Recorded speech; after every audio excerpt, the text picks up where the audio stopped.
Washington डीसीतल्या त्या Washington Hilton हॉटेलमध्ये पार ट्रम्प यांच्या काळजाचा ठोका चुकलेला आहे.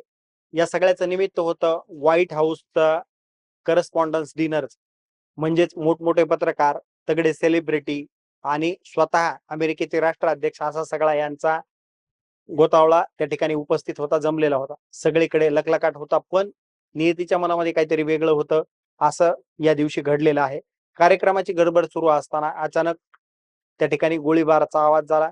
पाठोपाठ गोळ्यांचे आवाज येत होते. लोक जेवणाच्या ताटावर बसलेले होते आणि तितक्यामध्ये सगळ्या लोकांना हादरा बसला. हा प्रकार नेमका काय घडलेला आहे तर हॉटेलच्या त्या मुख्य हॉटेलमध्ये नाही, पण बाहेरच्या बाजूला जिथं गेट असतं तिथून तपासणी होत असते, तिथं मिडल लेअर मध्ये एका माते फिरून गोळीबार सुरू केलेला होता. या गड्याची हिंमत बघा, एवढी कडक सुरक्षा असताना देखील आत घुसण्याचा त्यानं प्रयत्न केलेला होता. गोळीचा आवाज कानी पडताच आपल्या सिक्रेट सर्व्हिस म्हणजे जे अमेरिकेचे सिक्रेट सर्व्हिसचे एजंट होते त्यांनी त्या ठिकाणी क्षणाचाही उशीर केलेला नाही आणि न करता डोनाल्ड ट्रम्प यांना त्यांच्या भोवती मानवी भिंत उभी केली आणि त्यांना सुखरूप बाहेर काढलेलं होतं. तिकडे हॉलमध्ये तर एक टेबलाखाली लोक शिरलेले होते, कोणी कोपऱ्यात बसलेलं होतं, कोणी जेवणाच्या टेबलाच्या बाजूला बसलेलं होतं, कोणी खाली वाकलेलं होतं. चेंगराचेंगरी होऊ नये म्हणून लोक आरडाओरड लोकांकडून सुरू झालेली होती, पण हल्लेखोराला जागच्या जागीच दबकून त्या ठिकाणी धरण्यात आलेलं होतं, त्याला बेड्या ठोकण्यात आलेल्या होत्या.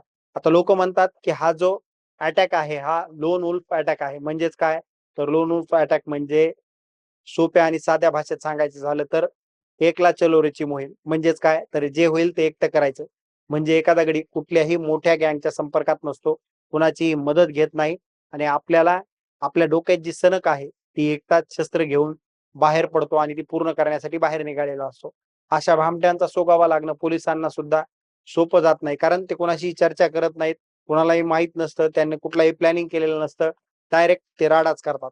हल्लेखोरांच्या डोक्यामध्ये नेमकी सनक काय होती तर कोणी म्हणतंय त्याला राजकारणाचा लय टोकाचा विरोध होता, कोणाला वाटतंय त्याला टीव्हीवर चमकून प्रसिद्धी मिळवायची होती, केवळ हा एक स्टंट होता प्रसिद्धीसाठी, तर कोणी म्हणतंय त्याचं डोकं जे आहे ते जाग्यावर नव्हतं, तो मानसिक समस्येमध्ये होता. पण या सगळ्यामध्ये आणखीन एक सत्य आहे, हे हॉटेल काही डोनाल्ड ट्रम्प यांच्यासाठीच अशा प्रकारची घटना घडलेली नाही, तर बरोबर 1981 सालामध्ये याच हॉटेल बाहेर रोनाल्ड रेगन यांच्यावरही अशाच प्रकारचा हल्ला झालेला होता. जॉन हिकलेन ज्युनियर नावाच्या एका वेडपटानं त्यांच्यावर गोळ्या झाडलेल्या होत्या, तेव्हा रेगन जे आहेत ते देखील गंभीर झालेले होते. आज या हल्ल्यातून ट्रम्प जे आहेत ते वाचलेले आहेत, बचावलेले आहेत.